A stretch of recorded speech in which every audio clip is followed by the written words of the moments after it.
Rickshaw, sofa, sofa set, पलंग, पूरा गहना। पूरा गहना,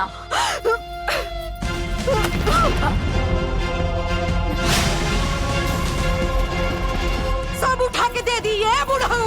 हम और हमार बेटी भीख मांग के खा ले इंसान।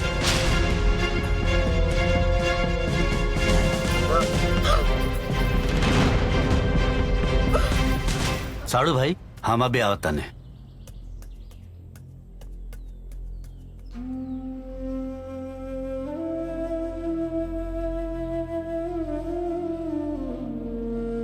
देखा, बिल माई के बेटी बिया, सब बढ़िया से हो जाएगा। माहौल खराब मत करा। हाँ, वो बिना माई के बेटी बिया तो राजा के घरे भेज दी, और हमार माई वाली बेटी बिया तो ओकरा के एगो भिखारी के हाथे थमा दी। अरे हम पागल है का? वो हमरे बेटी है सन। हम सब जानतानी, जब ओकर माई के दुनिया भर के गहना बा तो और गहना किनावे की का जरूरत रहे? अपन औकात से बढ़ के काम करे के का जरूरत रहे? तू ओके अपन बेटी माना चाहे मत माना, लेकिन हम ओकर बाप है। हमरो तो कुछ फर्ज होला। ओकरे मरत माई के वचन देले बानी, वो कैसे भुला जाए?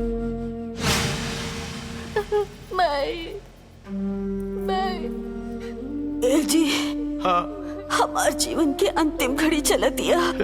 हमरा से वादा करी कि हमरा बेटी के पाल पोस के बढ़िया घरे में बियाह करी। हमरा के वचन दी।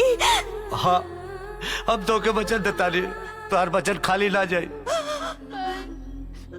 हम एकरा अपन जान लगा दे। बिटिया,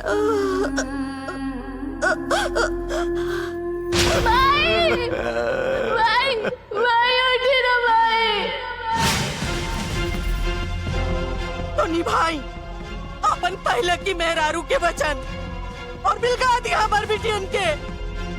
अरे रहुआ उ लोगन के बाप ना दुश्मन बानी। लुटा दिया अपन बिटिया पे, सब कुछ लुटा दी। तू कितनो त्रिया चरित्र दिखाला, चाहे तू अपन कपार फोड़ ला, लेकिन हम अपने मरण मेहरारू के देहल वचन से पीछे ना हटब। ओकर बियाह करे में भले न काहे हम बिका जाए।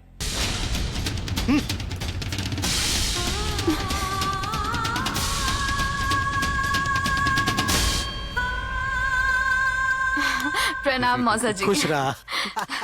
प्रणाम मौसा जी। खुश रहा। हेलो, प्रणाम दादाजी। तू खुश रहा।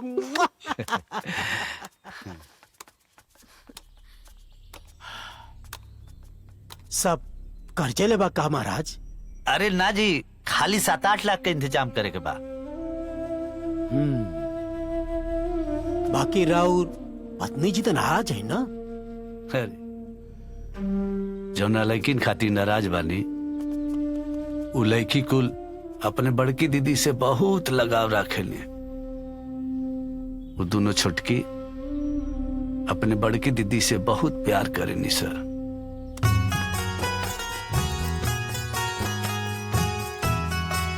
ए बड़की दीदी, जल्दी आवा ना।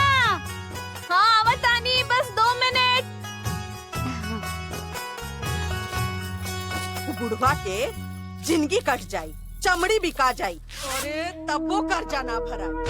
ओकरे बिहाए में सब बर्बाद करी और हमार बेटियन के कोनो भिखारी के घरे भेजी। अरे हमार बेटियन के तो किस्मते खराब बा। तबे तो ऐसा लापरवाह बाप के घरे फायदा ले ले बाड़ी। अब के सोची हमार बेटियन के बारे में, के सोची? ये बुढ़वा बेच के रही हमार बेटियन के, बेच के रही। अबक चाची, इतना सुंदर फेस वाला बेटियन के केहू कैसे बेच दी? वैसे चाची जी, बबुनी लोग कौन क्रीम लगाई ले लो? अब तय तो अलगे गीत गावल करेली, कौन क्रीम लगावे नी करके रख ले बियाई।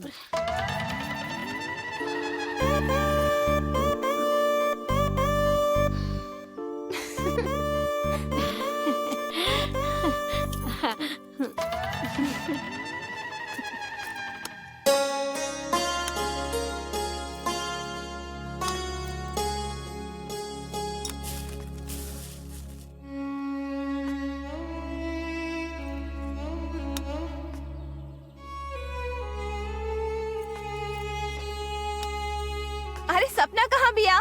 सपना। अरे दीदी आज हमार 2 क्लास ऑफ बा। अच्छा ठीक बा, आवा बैठा।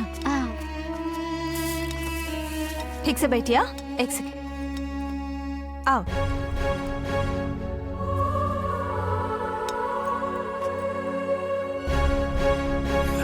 अरे बिटिया,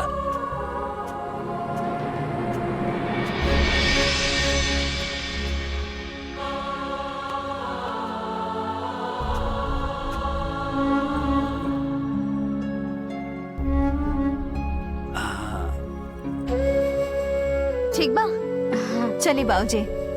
ए बेटी, हाँ?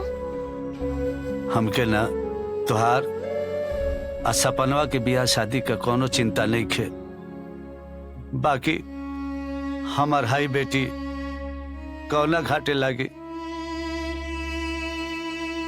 अरे बाबूजी, पढ़ लिख के कामयाब बनी हमार बहन और 10 लड़का के लाइन लग जाए बियाह खातिर। समाज ना बदलता है बहन, लोग बदलता, लोग के स्वभाव ना। भगवान न कहाँ से कहाँ ऐसा रोक दे देना हमारे बेटी के।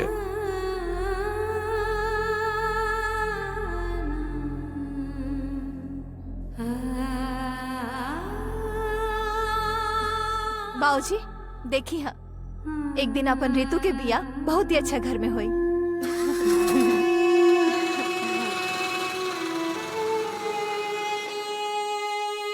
बहुत बढ़िया, एक्सरे दीजिए जरा तो। वेरी गुड, वाह वाह वाह वाह, बहुत बढ़िया बेटा, शाबाश। बैठ जाइए बैठ जाइए बैठ जाइए। आराम से, आराम से। काजल, बधाई हो। ऋतु बिटिया का पैर ऑपरेशन के बाद एकदम ठीक हो सकता है। सच में डॉक्टर साहब? 100%। और ऑपरेशन के बाद चलेगी ही नहीं, बल्कि ऋतु बिटिया दौड़ कर जाएगी।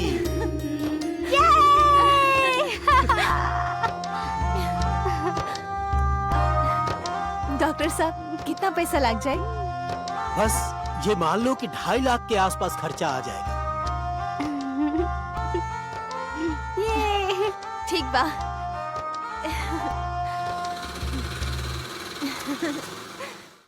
बाबूजी, ए बाबूजी। क्या बात है रे? अरे बड़की दीदी ना डॉक्टर से हमारे पैर दिखौली है। अच्छा, हाँ। क्या करे डॉक्टर? बाबूजी डॉक्टर कहलस कि ऑपरेशन के बाद ऋतु के पैर ठीक हो जाए। अरे वाह, ये तो खुशी की बात है। अब ऋतु बेटी का तो जीवन बदल जाएगा। अरे फिर तो हमार लंगड़ी बहन पूरे घर में दौड़े लगी। ए दीदी, हमरा के लंगड़ी का बुदम मार दे। 2.5 लाख के खर्चा लागी बाबूजी।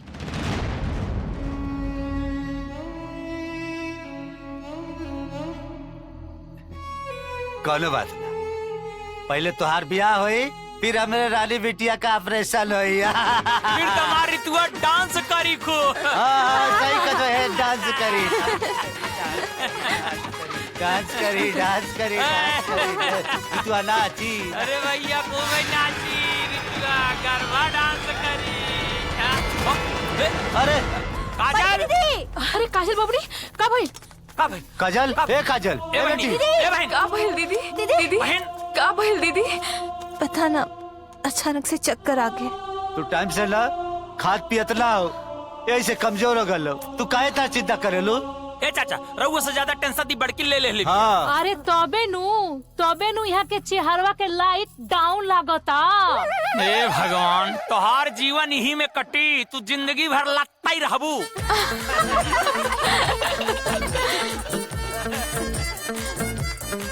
ए माई, ए बड़की दीदी हमार गोड़ डॉक्टर से देखैली है। आ डॉक्टर साहब कहलन ह कि ऑपरेशन से हमार गोड़ ठीक हो जाई। कुछ ना होई, वो बुढ़वा सब ओकरा के उठा के देता, ता ऑपरेशन कहाँ से होई? ना माई, बाबूजी कहल रहले कि दीदी के ब्याह के बाद हो जाए। हाँ, वो कहले और तू लोग विश्वास कर ले लू, कैले रहा विश्वास।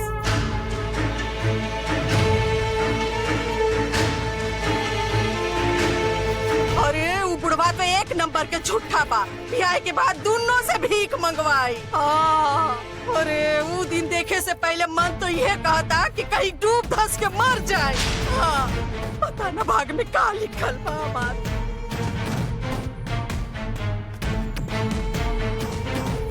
का माई हमेशा जहरे उगलत रहेलू। जो झापड़ मार ना मुहे टेढ़ हो जाए।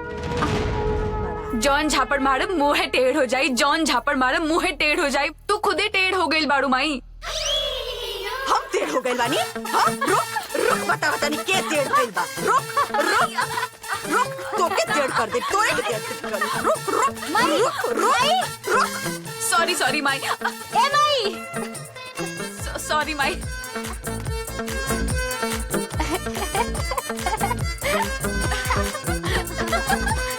अरे दीदिया हम तोहरा के गुदगुदी करब। अरे ये का होता? अभी तक सोच लो ना। अरे दीदी इतना भी का जल्दी बा? अभी तो रात अपन हाँ, बात अपन हाँ। अच्छा हटा। चलो चलो, सवेरे उठेगा बना। सूझ जा लो, सूझ जाओ जल्दी। चलो हमका बोली बोला। हाँ। बड़की दीदी हाँ सुना ना। हाँ बोलो ना। तनी फोन लगावा ना। फोन केकरा के? अरे दीदी अपन जाने बाहर के।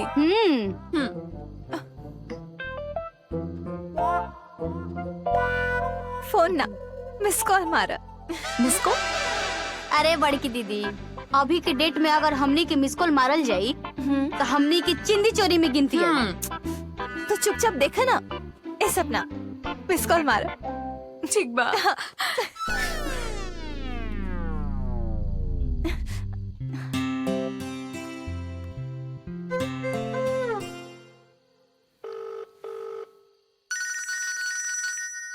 कट कट कट कट।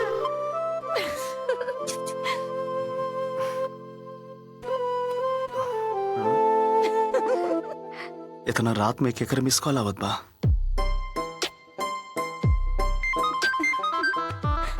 अरे दीदी कॉल आ गई। उठा।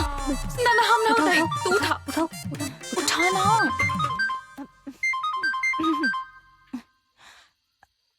हेलो। हेलो, के बोला था? अरे फोन तू कैले बड़ा? तू बोला का बात बा? ना ना, रउआ की तरफ से मिस कॉल आयल रहला। ए बेड़ू, ये लड़की पटाने का पुराना स्टाइल है, हमको सब पता है। अच्छा जी, एक तो चोरी और ऊपर से सीना जोरी। हम वैसा लड़का ना आई। हमके ना सब पता बा कि तू कितना शरीफ लड़का हा। तोहरा पे ना केस होई और तोहरा के जेल होई। हाँ अरे तुमको तो अब कोई नहीं बचा सकता बेड़ो। यू आर गॉन। खल्लास। सॉरी सॉरी, गलती हो गई हमरा से।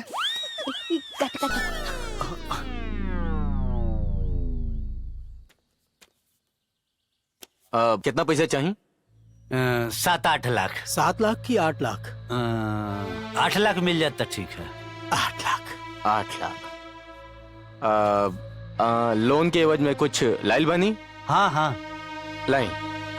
अपने जमीन का पूरा कागजात ले आइल बने। दिखाए।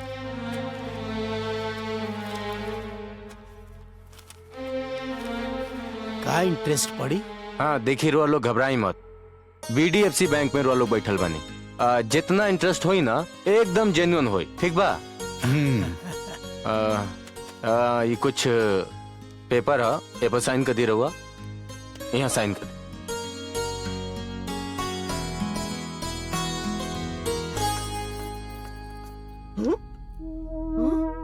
ये सब का बा? इतना इतना सामान? अयो दादा। अरे बाप रे बाप, इतना? अरे हाँ? अरे बाप रे बाप। सब देख के तो हमार दहिये में आग लग जाता हो। ये बुढ़वा ना ओकर बिहार में सब बर्बाद करी, कुछो ना छोड़ी हो।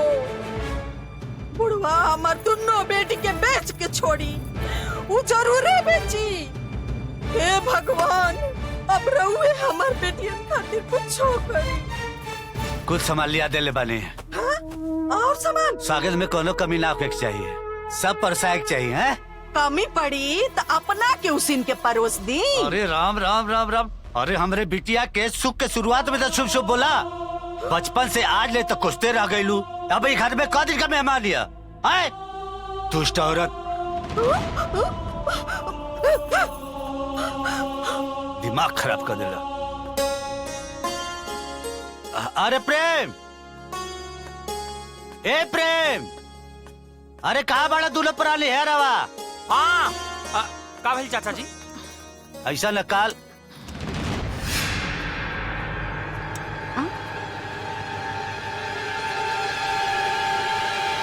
ये घूंघट कैसन?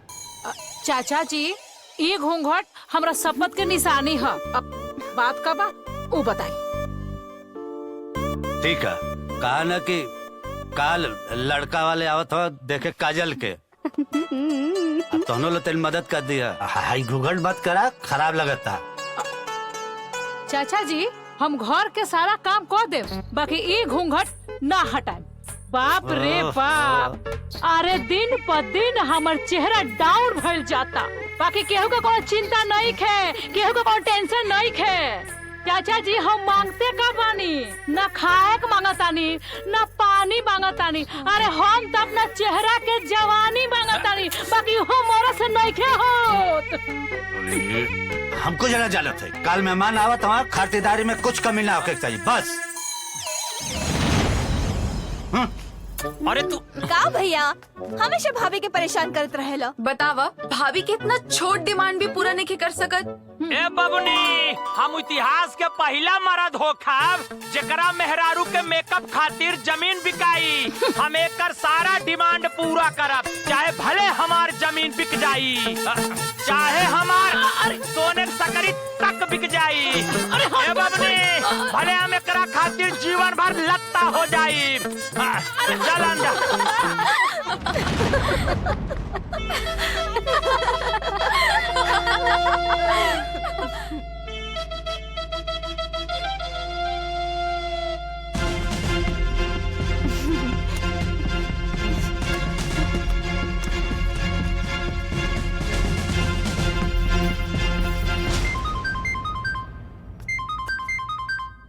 प्रणाम मौसी, गोड़ लगातानी। हाँ, खुश रह बिटिया। देखा ना बेटी, घरे बड़ा झंझट पसराइल बा, यही से देखौटी में हम ना आ पैनी। अरे ई का बात भइल मौसी? अरे बड़ा दिक्कत में बनी है बेटी। अब बाकी मौसा जाई है। ठीक बा मौसी। ए बेटी, तोर बाबूजी ना तोर बियाह में ना जीवा जान लगा देले बड़े। तोर मौसा ना 7 से 8 लाख के कर्जे दिवैले बड़े, उहे तो सब व्यवस्था कैले बड़े। सारा जर जमीन दाव पर लगा देले बड़े। बाकी खुशी के बात ये बा कि घर पर दोनों बड़ा नीमन मिलल बड़े। हाँ, देखौटी में जैसन होई ना, हमरा के खबर दी हो। देबू ना? देबू ना बेटा? काजल, काजल। जी मासी। देबू ना? हाँ हाँ मासी। ठीक बा, फोन रखा तानी। ठीक बा। बुढ़वा के जिंदगी कट जाए, चमड़ी बिका जाए, और तबो कर्जा ना भराए, ओकरे बिहाय में सब बर्बाद करी, और हमार बेटियन के कोनो भिखारी के घरे भेजी।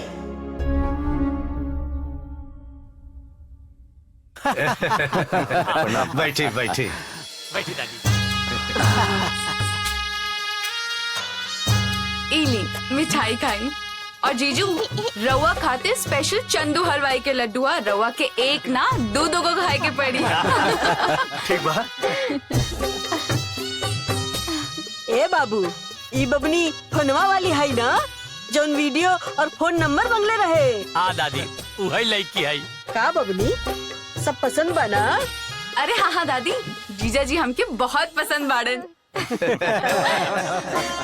ए बाबू, अगर हमार दूगो पोता रहते ना तो एकरा के बिया अपन दूसर पोता से कर देती। वाह वाह, बहुत बढ़िया लड़की बिया। अरे दादी, हम दीदी के लिए क्या बतानी। जा हे समधी जी, अरे ई बिटिया के बियाह हम कराए, रउआ के चिंता करे के कोनो जरूरत नहीं के। हाँ अरे जब रहुआ बाड़ी त हमके चिंता कैला के कौन जरूरत बा।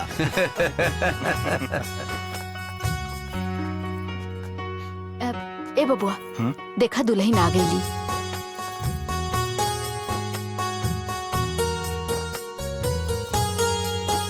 ए बेटी, यहाँ के सास ससुर दादी हैं, पैर छुआ। जा। अरे नाना बेटी, बैठा बैठा बैठ बैठ। प्रणाम। खुश खुश रह। हाउ चेयर दो। बैठ। भगवान तोहरा के हमरा पोता खातिर बनौले रहे। एक नजर में हमार दिल के छू गईलू।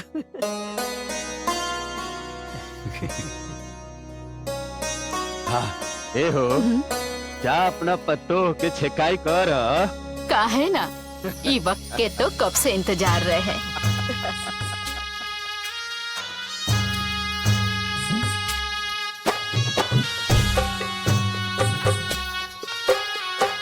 रुक जाए बाजी, रुक जाए बाजी, रुक जाए बाजी, रुक जाए बाजी। अभी 2 साल हम शादी ना करब।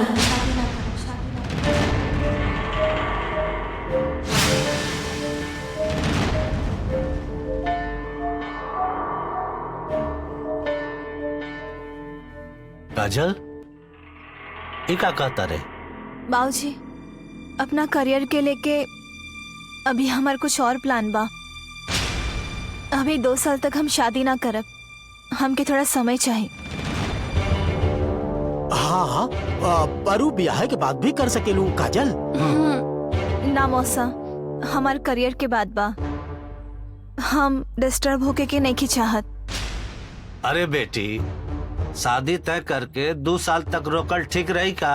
हाँ बेटी, ब्याह के बाद भी करियर के प्लान तो बनावल जा सकेला नु। इधर और बड़प्पन बा, बाकी अभी ले रवा लोग के शादी करे के बा, तब हमार मंजली बहन सपना से इनकर बियाह तय कर दी। ये बहुत अच्छी बियाह।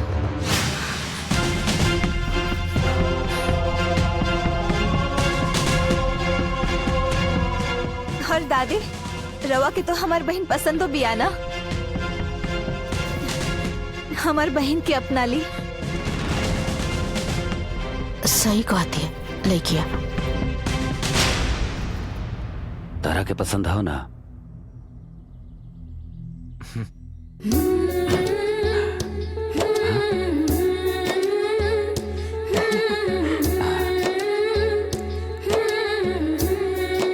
अरे हम तो पहले ही कहले रानी, हमार दूसर पोता रहती तो हम एकरा के बियाह अपन दूसर पोता से करा देती।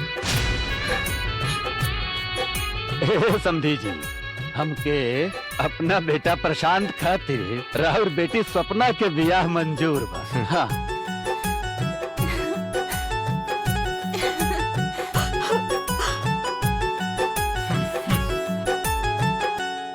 लेकिन समझी जी,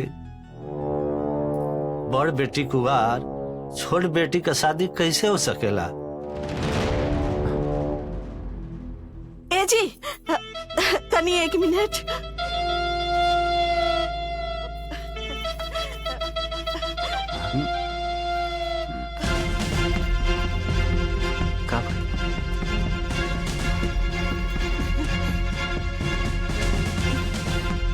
हम अभी आवताने। अरे अरे सुन ली, हमार बेटी के भाग जागल बा, भगवान ओकर सुन ले बाड़े। अगर ओकर बिहाय में हमार सुनी कोनो लकड़ी लगैनी तो पहले उ दोनों बेटी के जहर खियाए, ओकरे बाद हम खुद खा ले। हमर बात याद रखब।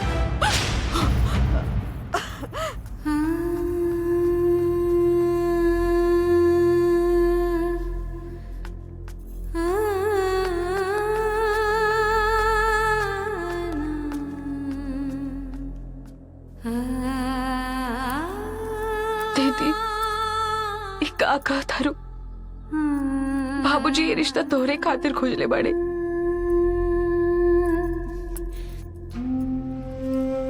ना सपना, उनकर साथे भगवान तोहार जोड़ी बनवले बाड़े, हमार ना। ना दीदी, हम ये शादी ना करे। दोबारा ये शब्द कहले ना तो पहले तोर परान ले, ओकरा बाद हम अपन परान दे दे। अरे पागल, तोर किस्मत जागल और तय कहा तारी बिहा ना कर भी। अब हम तोरा के अपन हाथ से सजाए, अब हमार बेटी के सगाई हुई।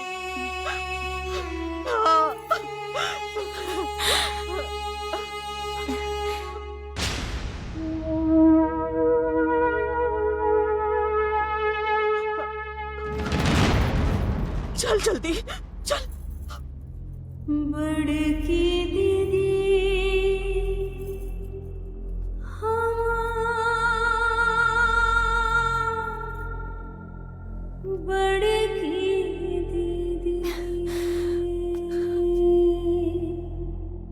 जौन तू चाहत रहलू वो हो गई काजल।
मांगे ले हर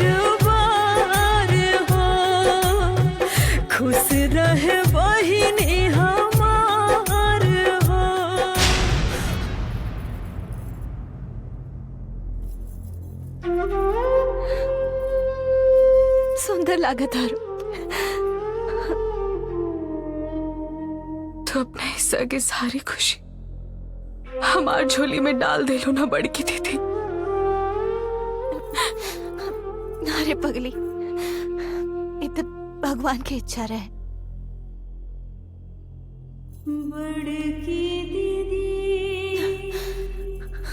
खा हमार सर की कसम।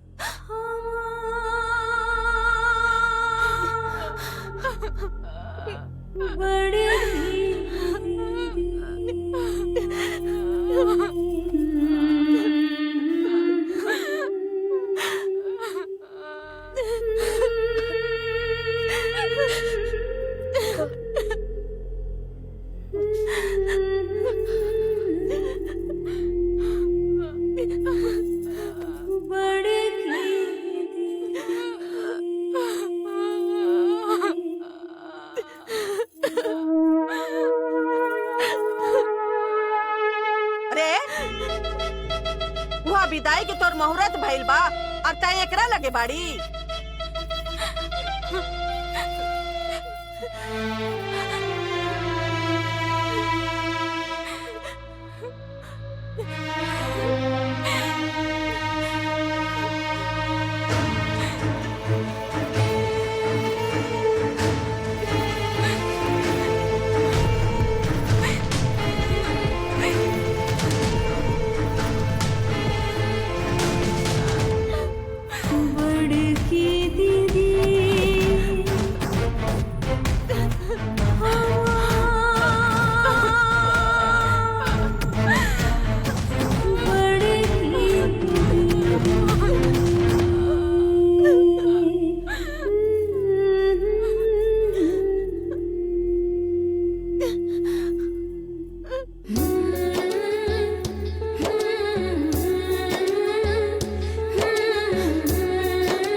अरे बेटी तू रह दा, हम कर ले। तू आवा बैठा। हम कर देता नहीं, 2 मिनट। आवा ना बैठा, हम कर ले। आवा आवा बैठा, आवा मेरे लगे बैठा।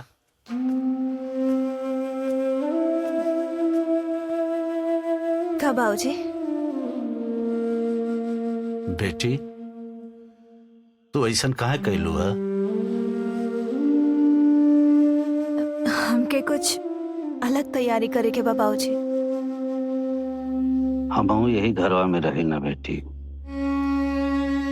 के का सोचता के का बतियावता, अनुमान हमरो पे रहेला।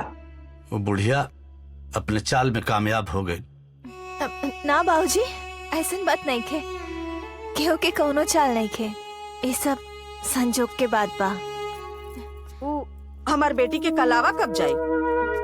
बियाह में कुल पैसा खत्म हो गया, हमार सपराव नहीं खे। अरे हम तो जनते रहनी, हमार दोनों बेटी अपन भाग से जिये तड़ीसन। राउर बस चलत ना तो कहिए के मुआ देले रहती। अरे दुष्ट औरत, वो दोनों हमारे बेटे है सर।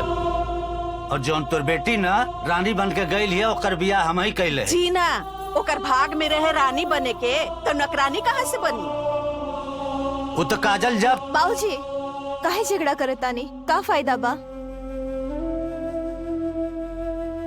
खलेवा जाई माई, आखिर हम भी तो ओकर बड़की दीदी है ना। पैसा की व्यवस्था हम करता नहीं। जब बेटी के मायका से मान मिलेला तभी तो ओकरा के ससुराल से सम्मान मिलेला। पापा जी मम्मी जी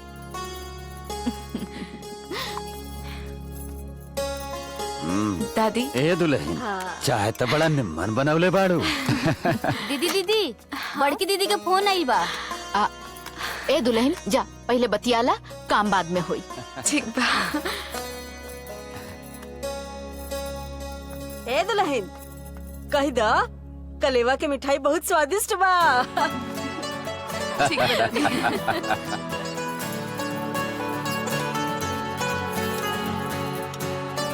हेलो दीदी, गोड़ लगा था नहीं। खुश रह खुश रह। कलेवा देख के तो हर ससुराल के लोग खुश तो बाड़े ना। हाँ दीदी, दादी जी कहत रहलिया कि सब श्रद्धा पूरी हो गई। एकरा के श्रद्धालु रिश्तेदार कहल जाला। सब बहुत खुश बानी दीदी। ठीक बा। तो खुश तो बाड़ू ना? हाँ हाँ दीदी, बहुत खुश बानी हम। अच्छा दीदी, माई के ख्याल रखियो। अरे ऐसे काहे कहा तारो? ओ हमरो भी तो माई है, चिंता मत करा। अच्छा सुना, अपना हस्बैंड के साथ है आके एक बार घूम जा और साथ ही साथ ऋतु के भी ले आई है। ठीक बा दीदी, ए आई यहाँ तो हम प्लान बनावा तानी। अच्छा ठीक बा, हम रखा तानी। ठीक बा, प्रणाम दीदी। खुश रह।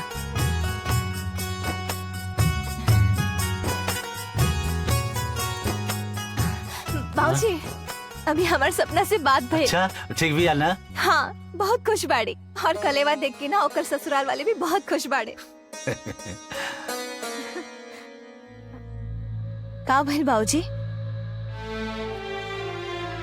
बेटी, ए बिया में ना तोरे बाबूजी के कपारे पर बहुत बोझा लदा गइल बा।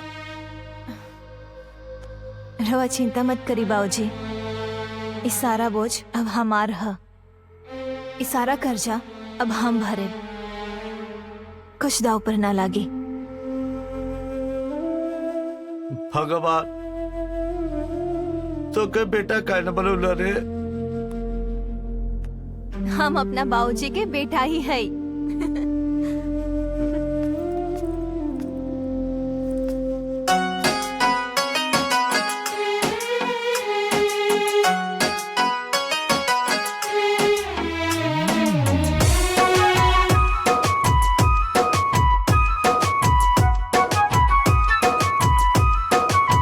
लुटा के खुशी अपन सारा बनली बाप के सहारा।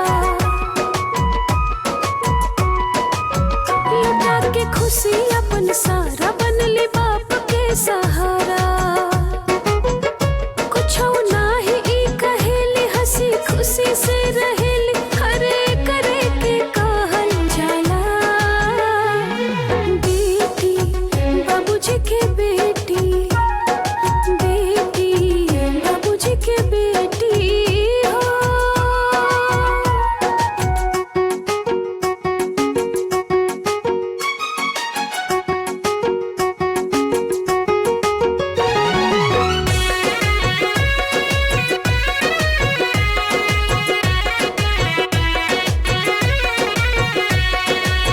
हरदम बाबूजी के चेहरा निहारस, कबहू दासी आवे ना।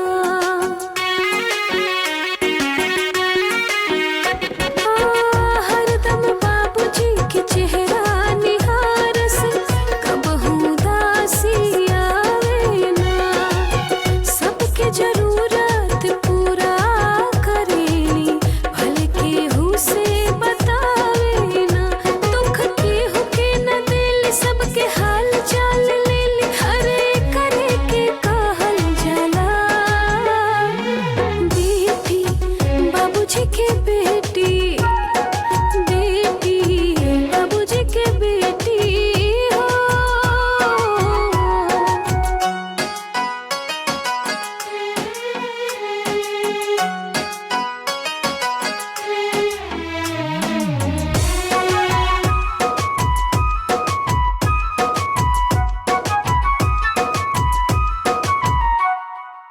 दिन रात मेहनत में लागल रहेली, अपना घर परिवार ला।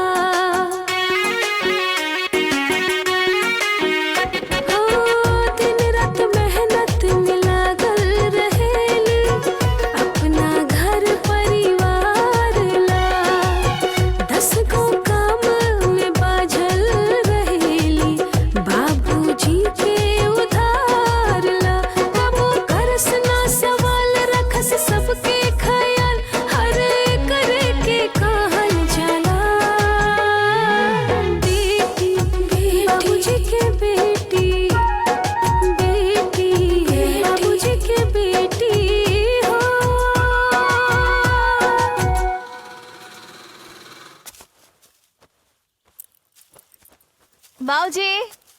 अरे बेटा तू अस्पताल से आ गई लो।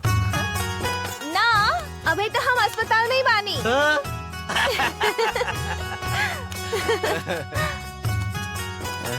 बाबूजी है ले 9,000 बार मौसा जी के साथ जाके जमा कर दी। बेटी तू तेरे साथ देबू ना तो साले भर के अंदर कर्जा चुक जाए और अपन जमीन अपने पास आ जाए। हाँ बाबूजी।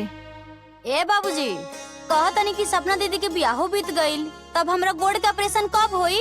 अरे बेटी एगो कर्जा से तो पार पा जायदा।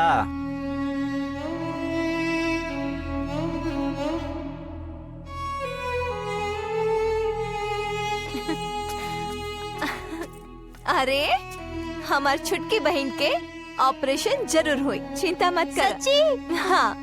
अरे हमार प्यारी बड़की दीदी। नमस्ते। नमस्ते, बैठिए। मैनेजर साहब जी, बाकी का बाचल पैसा ई रहल। अरे वाह, रुआ तो समय से पहले ही भुगतान कर देनी। बहुत मेहनती और ईमानदार बानी रुआ। ना जी हम ना, ये हमरे बड़की बेटी का देन है। अच्छा, एली राउर जमीन के पेपर। ठीक, बहुत बहुत धन्यवाद। जी जी धन्यवाद। हाँ देखिए, उनको बता दीजिए कि ये दवा सुबह शाम लेनी है। ओके सर। देखिए हमारा हॉस्पिटल पिछले 16 साल से रनिंग है, इसलिए जो जरूरी एक्सपेंसेस होता है वही हम पेशेंट से लेते हैं। वैसे हमारा कितना एक्सपेंस आएगा? आपका लगभग 80,000 के आसपास आ जाएगा, जिसमें से आप 21,000 रुपए जमा कर दीजिए, नंबर लगवा दीजिए। बाकी ऑपरेशन के टाइम पे पूरा पैसा जमा करना पड़ेगा। जी हमरा और एहसानमंद बानी। अरे इसमें एहसान की क्या बात है, जो कुछ भी है ईश्वर के कारण है, ठीक है ना? चलता हूँ। अब हमारे बहन के ऑपरेशन हो जाए, मात्र 21,000 ही भरे के बाद।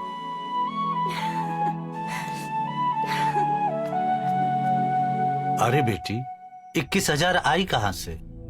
एक एक पैसा जुटा के ये कर्जा तू ही तो भरत तारो।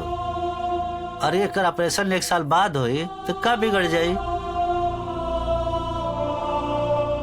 अरे हम तो जानते बानी इतना सब कुछ है ये बा, तब हमार बेटी रवा खातिर बोझा बनल बिया। अरे दुष्ट औरत, तोरा खाना रोके लगा?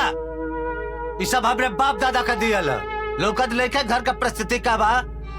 ए बाबूजी काहे झगड़ा करता रमाई से? हे भगवान, हमके और हमार बेटी के उठा ली ताकि बुढ़वा के सब टेंशन और आ जाए।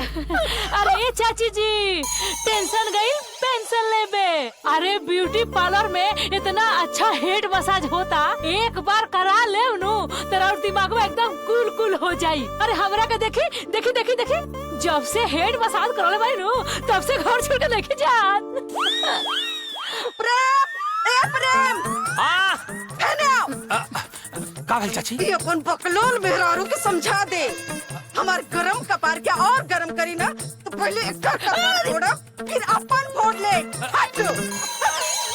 अरे होम का कोई नहीं। अरे चल हम तोरा के बताओ तनी का कइले है। हमार जीवन लत्ता कर देबे ताई। चल अंदर। अरे लागता अब हमरा पैर के ऑपरेशन ना होई बड़की दीदी।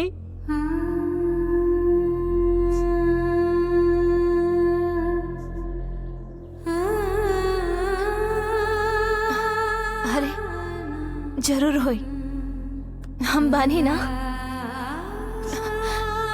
अरे ना ना आंसू ना, आंसू ना, हंस हंस हंस और हंस।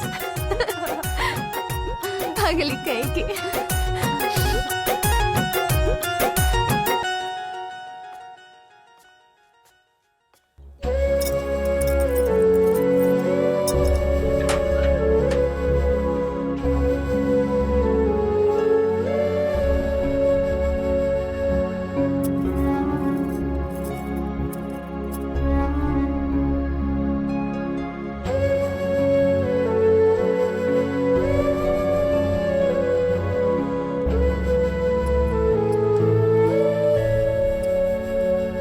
बहिनी कंगन बड़ा पुरान बा, ये हमार माई के कंगन हा। अच्छा अच्छा।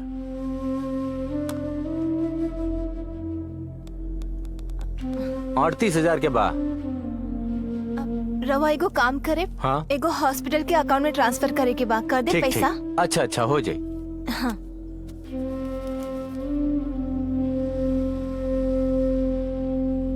हो गई। चलो तनी। हाँ बहन। अच्छा। हाँ। अरे का भइल बहनी, का भइल? हम ठीक बारे। अच्छा।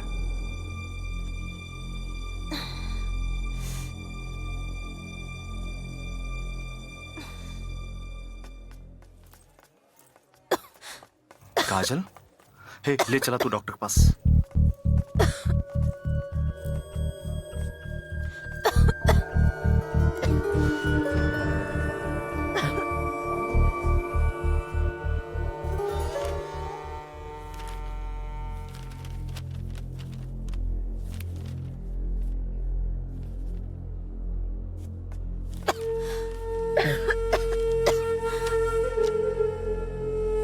तो आपको पहले भी चक्कर आया था क्या? जी डॉक्टर साहब, 1-2 दिन पहले चक्कर आए थे। बुखार? बुखार आता जाता रहता है। सांस फूलना? जी। कमजोरी भी बहुत आ रही है। आप अकेली हैं? जी, क्या हुआ? देखिए, आपको ब्लड कैंसर है, वो भी लास्ट स्टेज का।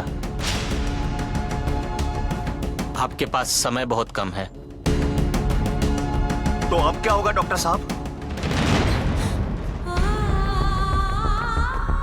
डॉक्टर साहब बताइए ना, क्या होगा अब? ये कौन है? डॉक्टर साहब, मैं इनकी छोटी बहन का हस्बैंड। मेरा अनुभव जहां तक है, अब कुछ नहीं हो सकता।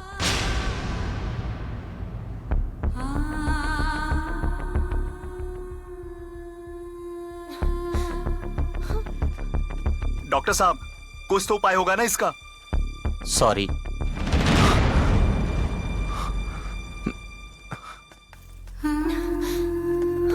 काजल, काजल सुनी ना, काजल सुनी ना रहुआ, काजल। अरे ये हॉस्पिटल में इलाज ना हो सकेला, कहीं दूसरी जगह तो हो ही ना। कुछ नहीं की हो सका। अरे काहे कुछ नहीं कहो सकत? अरे दुनिया में इतना बड़े बड़े का हॉस्पिटल बा, कहीं तो कुछ हो ही। हम सबने कभी ने फोन करता नहीं और सबके बतावता नहीं। हमने के सबके हम मिलकर रहुआ के इलाज करल जी।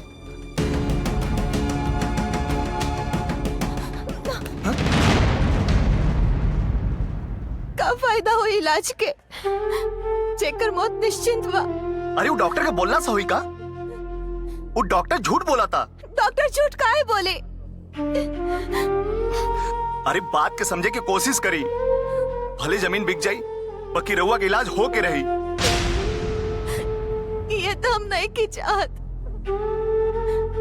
जेकर मौत निश्चित बा, ओकरा के जियावे में सब बर्बाद काहे होई? हम तो मरी है जाए, साथे साथे भाऊजी भी बर्बाद हो जाए। जमीन जायदाद सब कुछ खत्म हो जाए, और हमार छोट बहन के का, हाँ, ओकर का होए बताए? तरुआ का चाहत बानी? रवा ये बात केहू के मत बताए। लेकिन रवा के सपना के कसम। हाँ? हम रवा के हाथ जोड़ता रे, प्लीज ये बात केहू के मत बताए, केहू के मत बताए।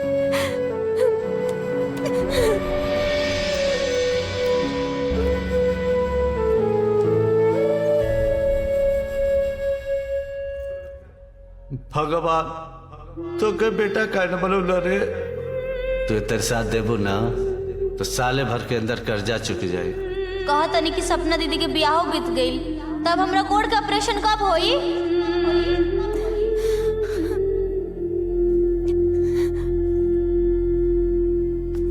कि हो के बड़की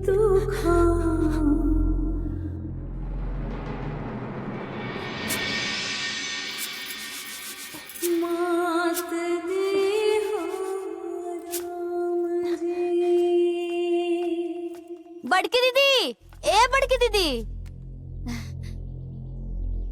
का भइल? का भइल मतलब? अरे हमरा गोड़ के ऑपरेशन के हम तो ठेका ले ले बानी का। जब देखे तुम ऑपरेशन के का भइल, होई के ना होई। हाँ तुम बड़की दीदी जाओ यहाँ से।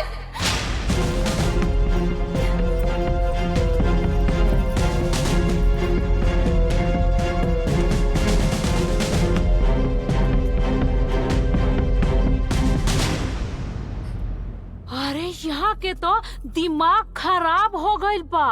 हेड मसाज के साथ साथ यहाँ के फेशियल करावल बहुत जरूरी हो गइल बा।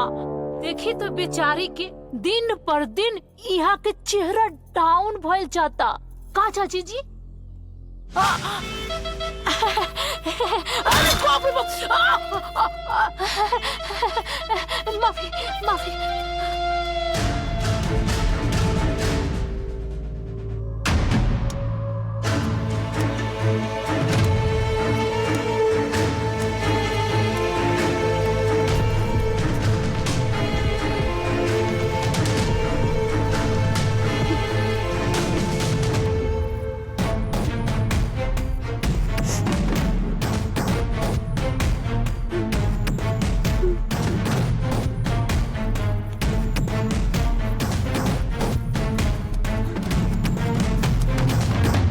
समझा दिया अपन सरवन बिटिया के।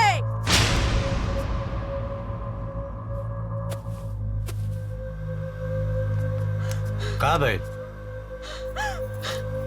हमार रितुआ से लिमिट में बात कही करस, नहीं तो हमार माथा सनकल ना ई घर में अलगे कांड हो जाए। ऐसन का गदलस? ए बबनी, तन बड़की दीदी के बोल या?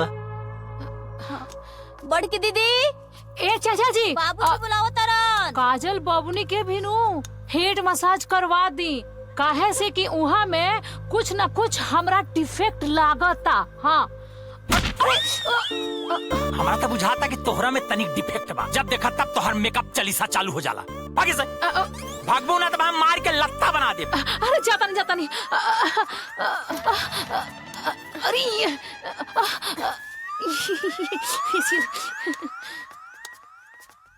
अब का हो गए? बेटी तू ऐसा क्या बोला तारू? तक का बाऊजी, ये घर के समस्या के समाधान करे के ठेका ले ले बानी हम। रे काय का ठेका ले ले बाड़ी रे? आनर हो तोरा लोकत नहीं खे। तोहार बेटे के बिया के कर्जा तोहार अजिया ससुरा के चुकाऊ तारेगा। केहू के बिया के कर्जा चुकाई, केहू के बैसाख की हटाई। यह काम बचल बाका हमरा खातिर।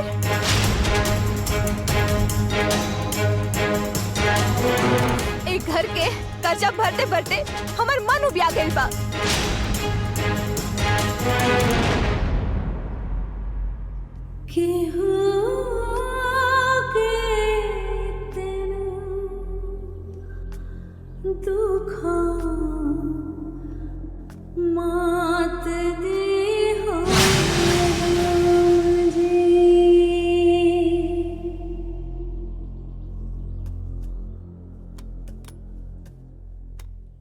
अरे दे बेटी, तोर बड़की दीदी कहाँ बिया? वो अपना कमरा में बड़ी। कहाँ? खाना वो कहना लेके अइलसिया? हम कहनी है बाबूजी, तो कहली है कि तोर बाप ना हमन का सब केहू को ठिका ले ले बनी।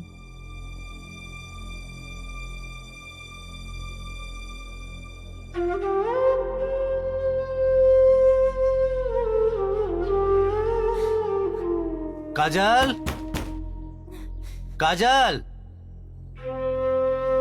बहनी, ए बेटी, दरवाजा खोला बेटी, दरवाजा खोला बेटी। का बात है? काजल, काजल, ये बहनी, काजल, दरवाजा खोला बेटी। का भइल? बहनी, बहनी रे, बहनी, काजल,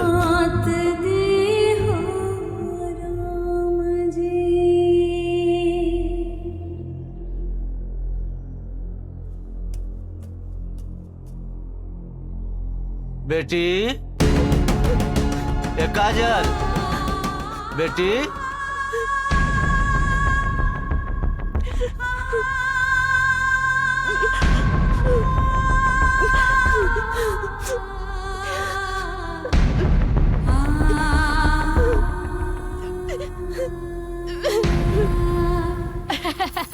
भाड़ में जाए दुनिया, हम तो बजाएम हारमोनिया।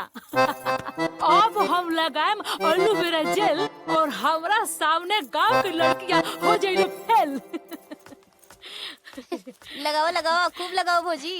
ए बड़की दीदी, रुका ना, हमरो चले के बा।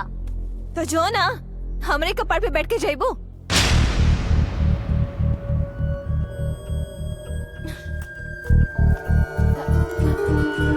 ए चाची जी, काजल बबुनी का कुछ भइल बा का? अरे हम तो कहतनी उहो के नु एलोवेरा जेल लगावला के जरूरत बावे। एकदम ठंडा ठंडा कूल कूल। एकदम में बकलोल बाड़ी का रे। अरे वो बिहाय के बिना पगलाइल बिया।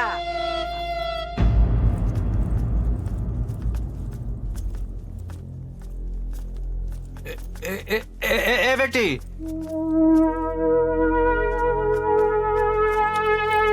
कुछ पैसा के व्यवस्था भइल का? तोरे मौसा का फोन आइल मांगत ना। हाँ तो दे दी ना, हम कहाँ रोकले बानी। ए बेटी, हम कहाँ से दें? बाबूजी, शादी तो हर बेटी के भइल बिया ना, तो हम कहाँ से दी? आखिर बाबूजी तो हमरा खातिर कैले का बाड़? पहले बिया, फिर डोंगा, ओकरा बाद केहू के पैर के इलाज, ये सब हम काहे करी? ये सब करके हम दोनों ठेका नहीं खेले ले। बेटी तो हार बिया ना, तू जाना।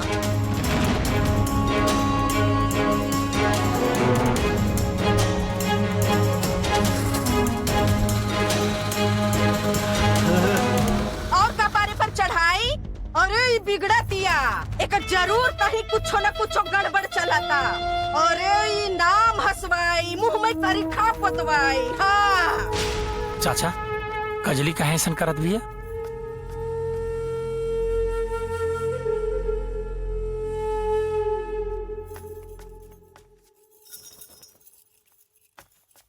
खाना खाया? हाँ। बड़की दीदी, बाबूजी के फोन आयल रहे कि तू बात बात पे लड़ जाता रू। हम काहे बताए? ते हमार मालिक है इसका। अरे ऐसे काहे बात करता रू? एकदम सही बात करता। तो सब लोग ना स्वार्थी बाड़। अरे हम कैसे स्वार्थी हो गई नी? हम 10 बार तोहनी लोगन के बारे में सोचनी। तू सब लोग एको बार हमारे बारे में सोच लो। हम एक बार शादी खातिर ना का कह देनी, तो फट से साड़ी पहन के शादी खातिर तैयार हो गए लो। तो हर माई, बाबूजी, बहन सब लोग स्वार्थी बाड़े। हमके ना उस सब लोगों से नफरत हो गई बा। आज के बाद हमरा के फोन मत करी।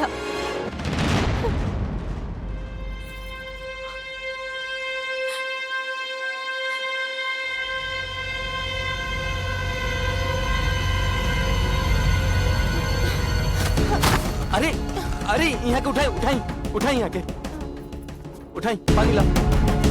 क्या हुआ? ए, अरे क्या हुआ? कुछ ना। ठीक बानी? हाँ, हम ठीक बानी। उठ उठ। ए, आराम से आराम से। मैं ठीक हूँ। चलिए।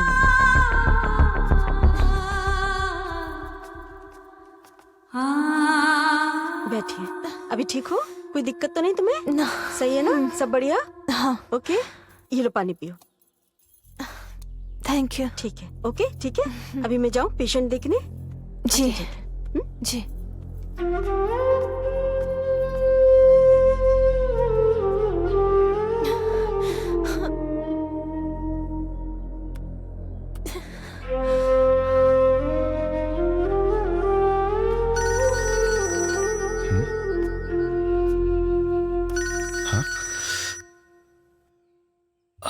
का भइल बताई।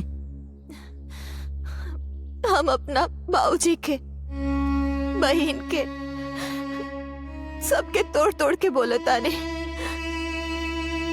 सबके दुख देता नहीं, हमके बिल्कुल अच्छा नहीं के लागत।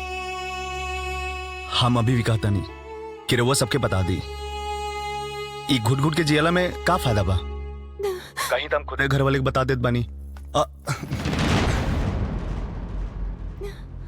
वो थोड़ा ऑफिस के फोन रहा। अच्छा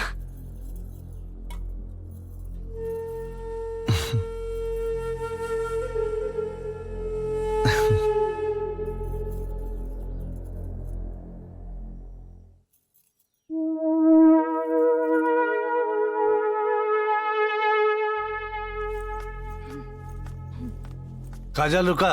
काहे खातिर रुके?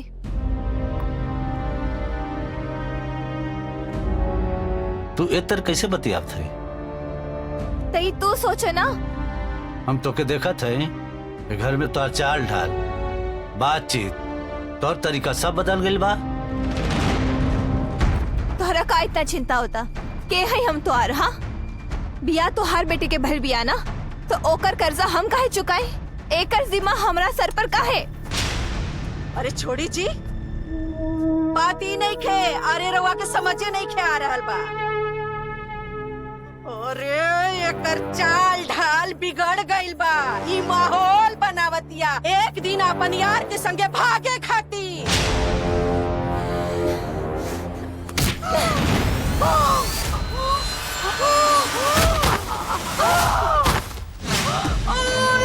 चाची उठा चाची ई का कहली रे? चाची जी जे हमरा पर लांछन लगाई ना ओकर जीभ नोच लेब हम। तोहर हिम्मत कैसे भइल बोले के? ए बाबूनिया प्राण दिमाग में सटिया गल बका जी। हां कई बच्चा अब अगर बीच में बोले ना तो एक झापड़ मारब कान के नीचे, पूरा कान सुन हो जाए। लगता भइल बड़े कारे हैं? बीच बोलब जरूरी बा। चुप। बुढ़ाऊ उठाई देखत का बानी। अरे ये औरा के मार देलस रे, हमार प्राण लेके छोड़ियो। ए बुढ़ाऊ देखत का बानी, एकरा के हमर नजर से हटाई, हमर सामने से हटाई, नहीं तो हम प्राण ले ले। भगाई एकरा के। काजल तार व्यवहार बर्दाश्त से बाहर है। का कर बतू लोग? हाँ तू सब लोग ना कान खोल के सुन लो। ए घर के आधा मालकिन हमू है, हमरा के केहू की जरूरत नहीं के। तू सब लोगन पे हम एहसान करतानी ना तो हर कर्जा भर के हमार का फायदा? ई लंगड़ी के पैर ठीक करके हमार का फायदा? तू सब लोग ना हमरा रहमो करम पर चलता रह।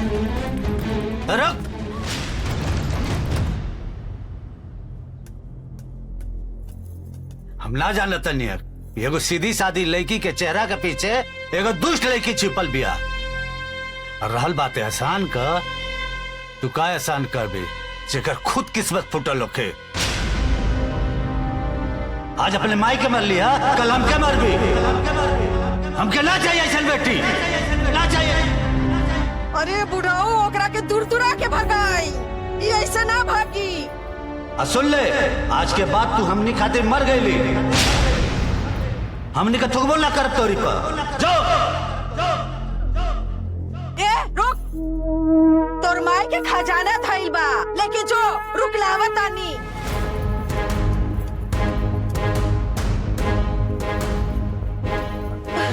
ले ले ले तोर माई के सोना चांदी।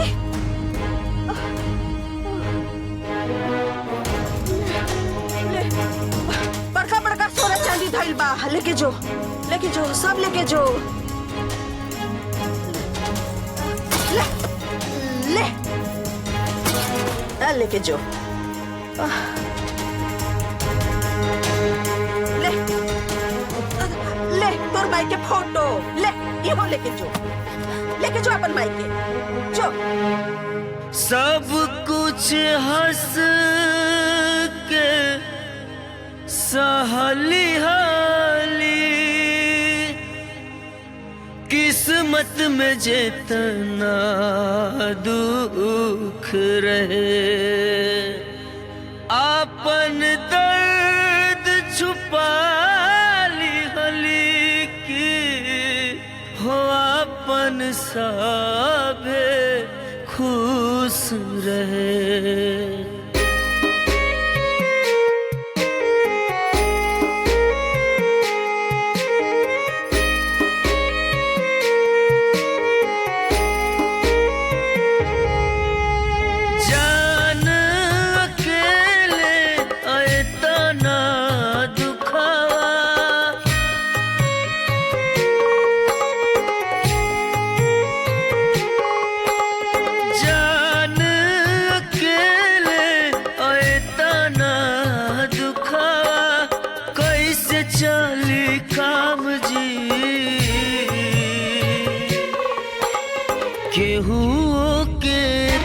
दुख मत दी राम जी, केहू के इतना दुख मत दी राम जी।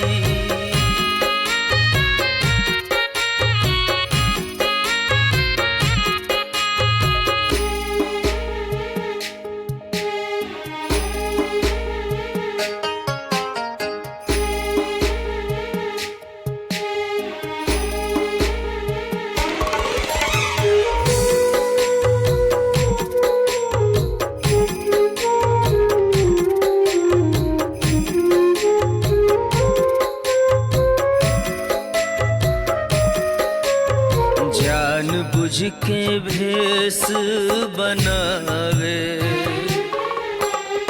आस केहू देख न पावे।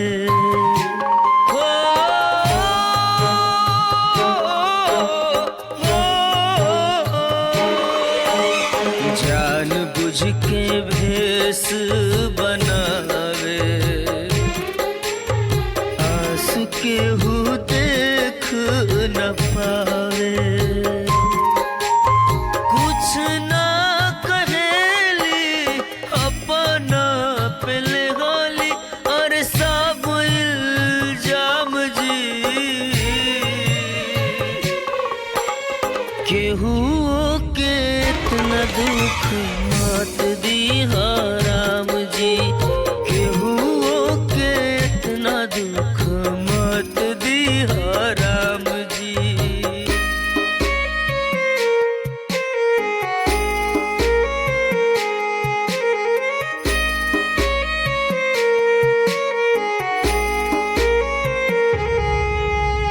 केहू से कहे न दिल के बतिया रोवेली अकेले दिन रतिया।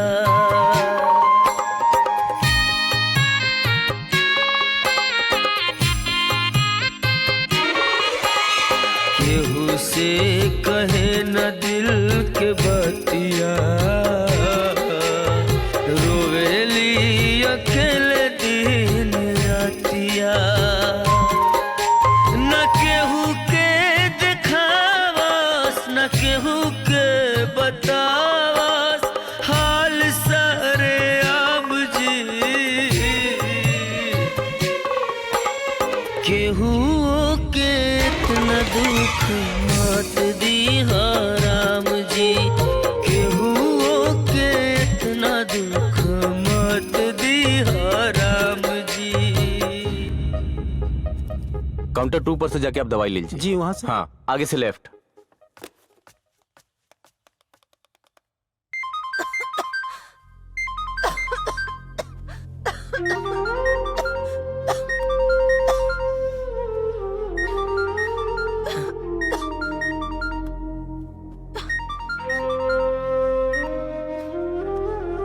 हेलो। हाँ जी मैम, आपके बहन के ऑपरेशन का नंबर आ गया है और 60,000 रुपया बैलेंस अमाउंट आप जमा करवा दो और आके ऑपरेशन करवा लो। जी अभी ट्रांसफर कर दिया। ओके।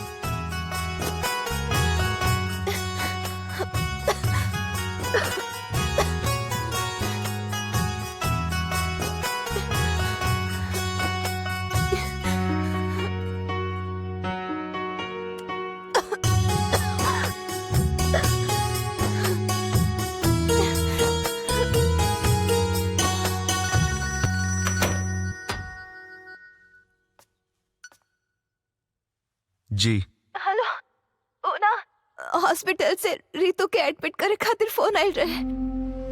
हम ना हॉस्पिटल में सारा पैसा हम ट्रांसफर कर देले बानी।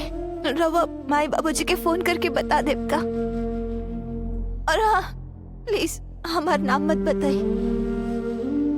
रउआ काहे इतना जिल्लत झेलता नहीं?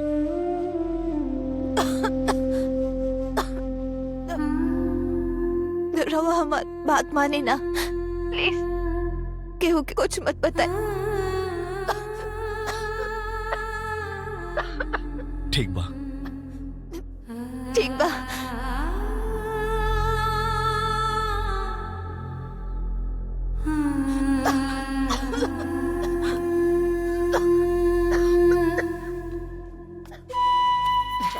आराम से आराम से।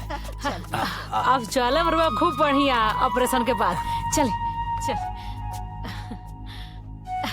आराम से। चल चल। सुन हो दुश्मन लोगन, हमार दामाद हमार बेटी के गोड़ के ऑपरेशन खातिर भेजे ताड़न। जब हमार बेटी के गोड़ ठीक हो जाए तो वही गोड़वा से दुश्मन के करेजा पर चली। हो ए चाची जी, अरे वैसन दामाद किस्मत से मिलेला। ए बाबूनी जा तारी नु तो फेशियल करा ले। अरे एकदम लगता ही बाड़ू का वो हॉस्पिटल जाता कि ब्यूटी पार्लर फेशियल करा ली हो।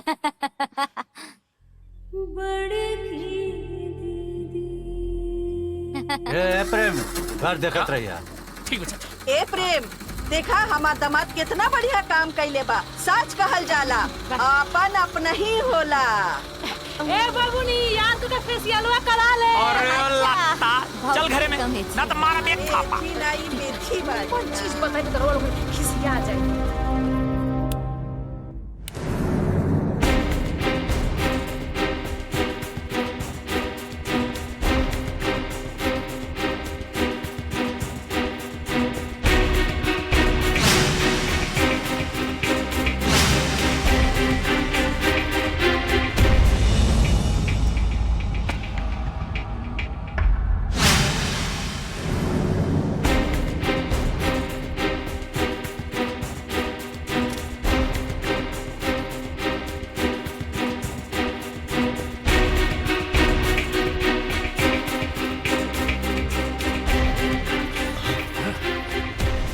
बधाई हो, ऑपरेशन सक्सेसफुल रहा।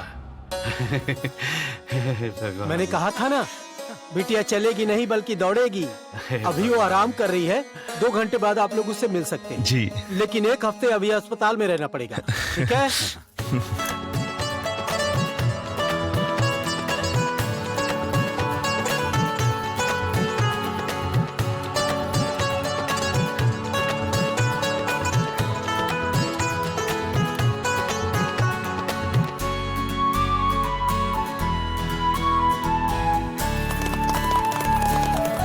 आ जाओ आराम से। शाबाश शाबाश, वेरी गुड। छोड़ दीजिए जरा। चलिए चलिए चलिए चलिए।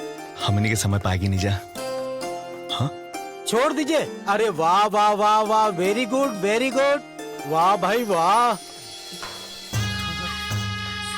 रितु दीदी, जीजा जी देखिए हम चले लगनी। हम चले लगनी। हम चले लगनी। ये हम तो चले लगनी। हम तो चले लगनी।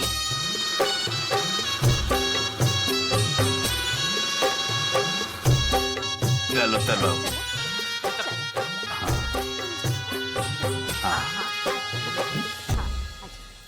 हाइला भाड़ा। आराम से आराम से। रितु बाबूनी बचपन से रुआ बैसाखी पूछत रहनी हो। आज बिना बैसाखी के घर के भीतर ही जाता नहीं, कैसा लागता?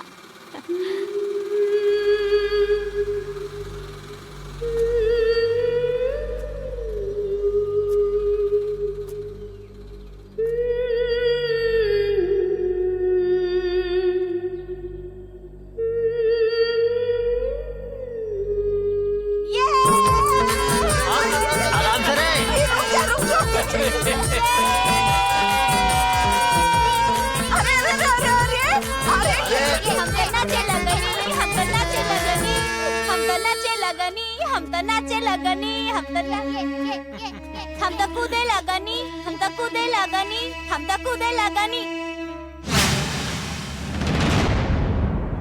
ए माई, हॉस्पिटल के खाना खा के हमर दिमाग एकदम बोर हो गइल बा। तनी कुछ बढ़िया बनाओ। हम हेगा गईनी आ हेंगा आईनी, ठीक? ये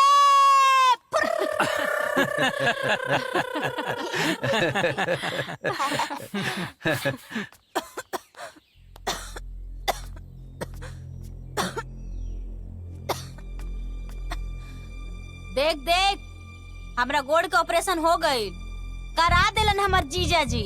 आ तोरा का लागता कि ते हमनी के किस्मत हईस?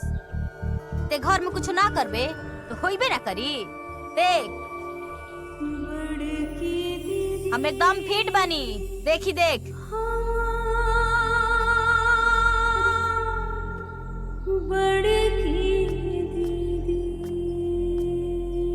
और हाँ, आपन ई चेहरा छुपा ले, काहे कि तोरा ई मुंह में करिखा पोता गइल। इनका लगत रहे कि ना करियन तो होइबे ना।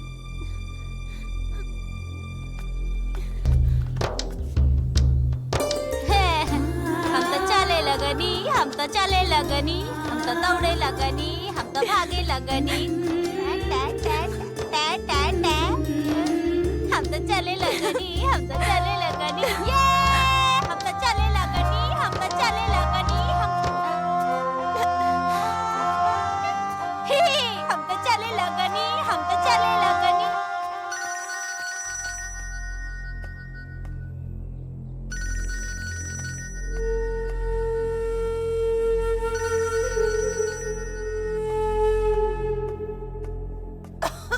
हेलो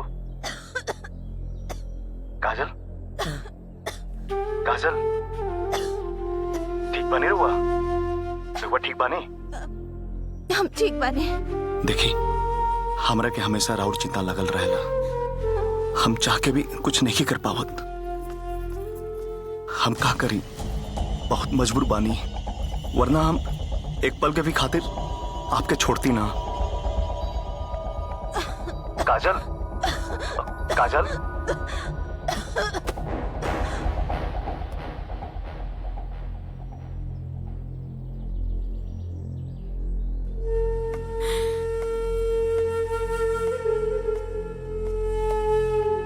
सपना, सपना, सपना।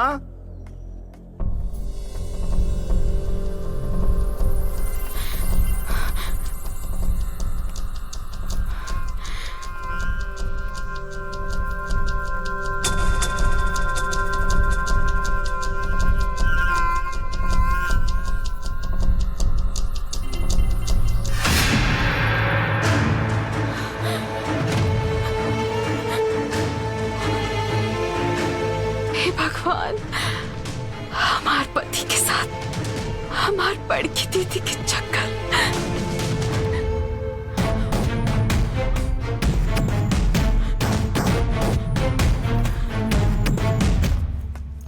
ए रुक।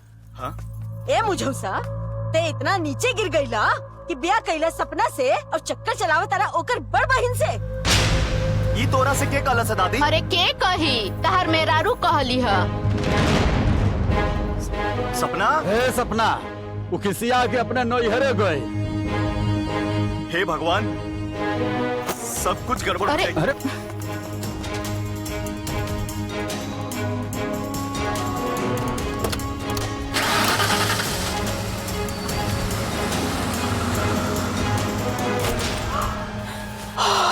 दादा,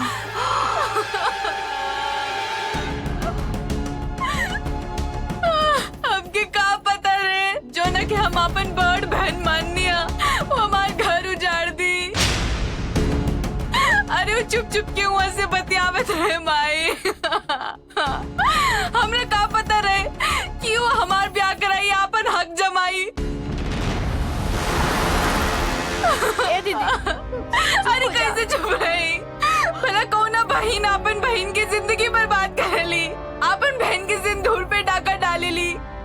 अरे हम तो पहले ही से कहत रहली क्यों तू लोगन के बाकी नहीं के बाकी तू ही लोग उछल के कहत रहलू बड़की दीदी भोगा। बतावा ए दादा एकरे के कहल जाला कि मुंह बा बाछी के और पेट बा हाथी के। आय अरे हमनी के सपना में भी ना सोचे रही सन कि काजल बबनी ऐसे करे। अरे हमार मन ही करे था कि हम फांसी लगा ले भाई। हम लोगन के कैसे मुंह दिखाए। बैठल मुंह का ताकत आनी। अरे देख लेनी अपन सरवन बेटी के कारनामा। अरे कौन अपन बहन के स्वाद पर डोरा डालेला हो। ची। देखा हमरा के तो भरोसा नहीं खे होत, लेकिन आज के जुग जमाना देख के कुछ भी हो सकेला। सही कहता रे भैया, यही से उनका रूप और रंग बदलल बा।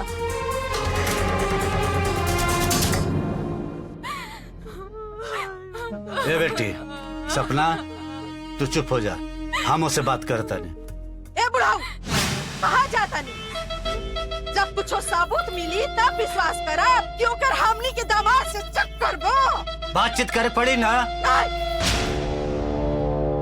अब ओकरा से कोनो बातचीत करे की जरूरत नहीं है। ओकरा के सजा दे हम।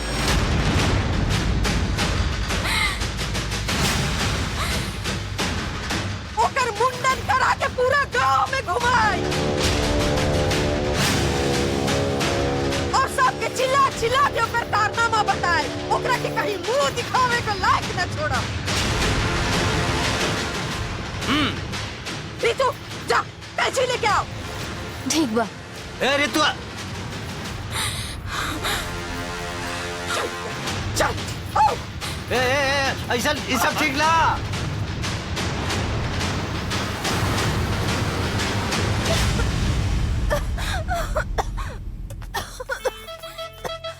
अरे आपका मुझ छिपावत आली जोन मुंह करिया करे के रहे तो करिए चुकली। अब तोर मुंडन करा के पूरा गांव घुमाए। चल चल चल पकड़े के रखे खींचा खींचे के रखे। चल चल आओ चल।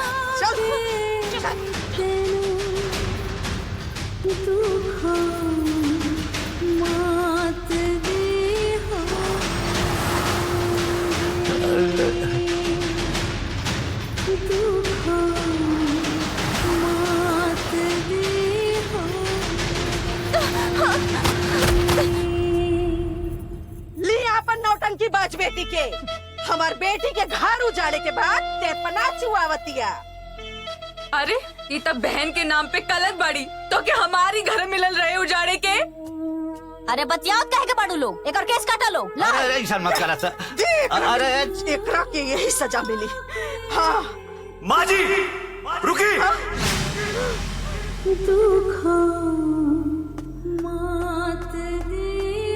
रुआ लोग सब क्या करत बानी? छोड़िए करा के हटी पीछे हटी। और आज हम चुप ना रह।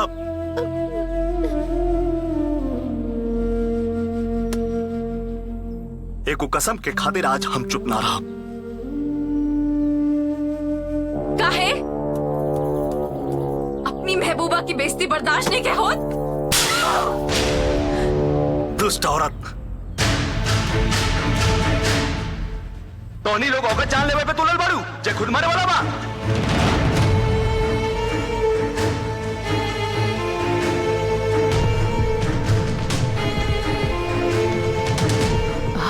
अरे पागल तो ओकरा पे लालछन लगौलू है जे तारा खातिर अपन हर खुशी लुटा देलस, जे तारा खातिर अपन सिंदूर त्याग देलस। आज जे हमरे घर के लक्ष्मी बनल बाड़ू ना वो तो हर बड़की दीदी के ही देन हो। और तू जब ना पैर पे खड़ा बाड़ू ना वो ऑपरेशन का पूरा खर्चा तो हर बड़की दीदी ही देले बाड़ी।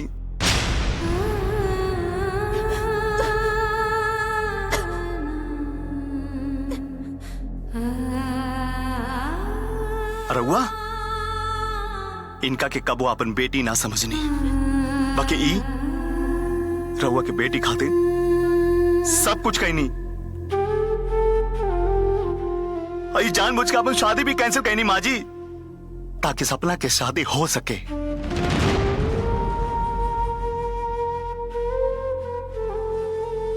और जानबूझ के रुआ सबसे झगड़ा गई नहीं कि इनका दुख के चलते केहू दुखी ना होके, और इनका दवाई के चलते ये पूरा घर बर्बाद ना होके।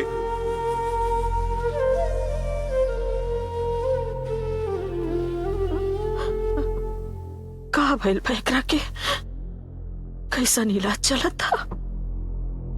ब्लड कैंसर बा माँ जी।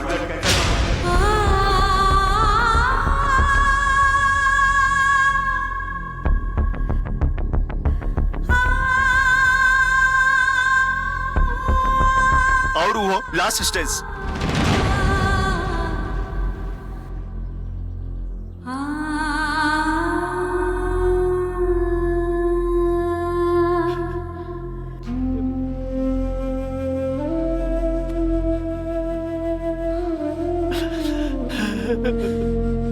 भगवान अपने बेटे की कमर रोक दे देना।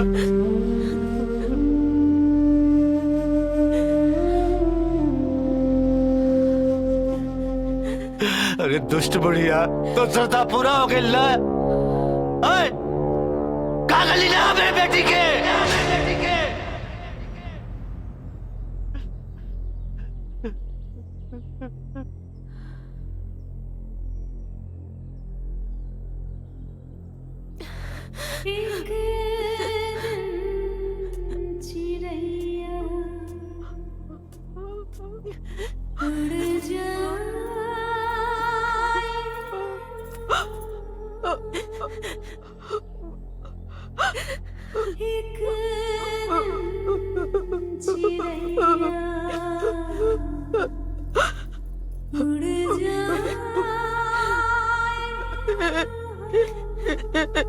बेटी, हम कोना मुंह से माफी मांगे, हमरा से बहुत बड़ पाप हो गए बा। हमरा के माफ कर दे बेटी, माफ कर दे, हमरा के माफ कर दे।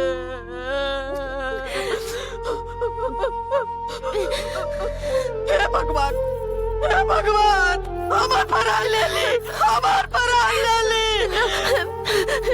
ओके, हमार बेटी को बचा दी भगवान, हमार बेटी को बचा दे भगवान, हमार बेटी को बचा दी।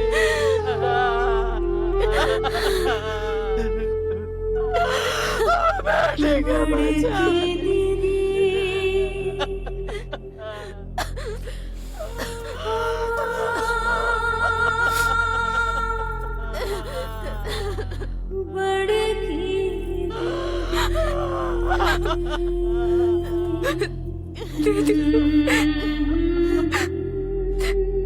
दीदी, दीदी, हमने माफ कर दीदी, हमने से बहुत बड़ी गलती हो गई है। हमने के माफ कर दे दीदी।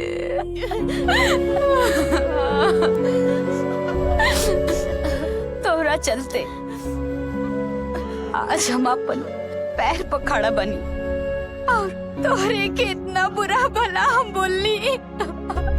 हमरा के माफ करता बड़की दीदी, हमरा के माफ करता। चाचा जी, लेके चली ने कोनो बढ़िया हॉस्पिटल में दिखावल जाए। हाय चाचा जी, ए बीमारिया के कोनो तो इलाज होई ना, ले चले यहाँ के।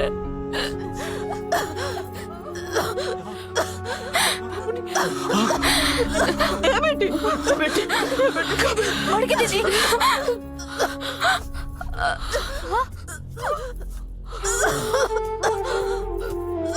कमल, ये बेटी, अरे कमल,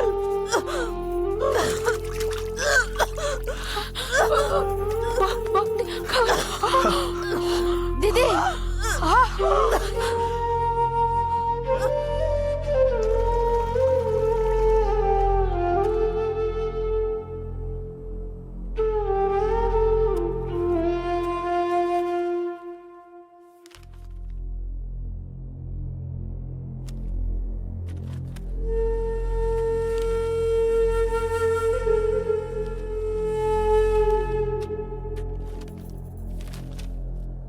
डॉक्टर साहब कुछ भी करके हम हमारे बेटी के बचा ले। हाँ डॉक्टर साहिबा, हमार पूरा जेवर ले ली, बाकी हमार बेटी के बचा ली। हाँ डॉक्टर साहब बचा ले।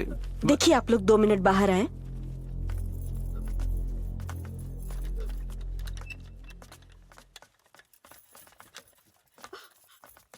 देखिए अब बहुत देर हो चुकी है, अब दुनिया की कोई भी दवाई इनको नहीं बचा सकती।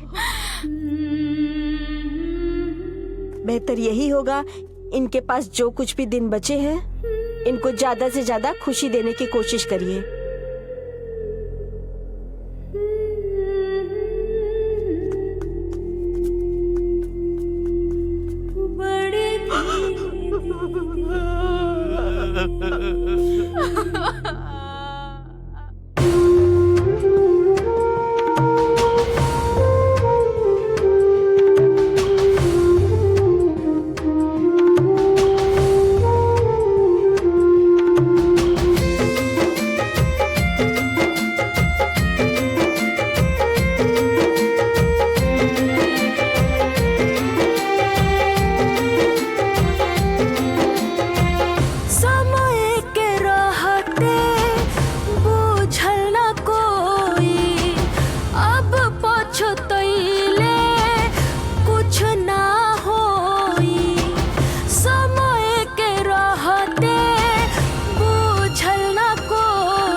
बाटे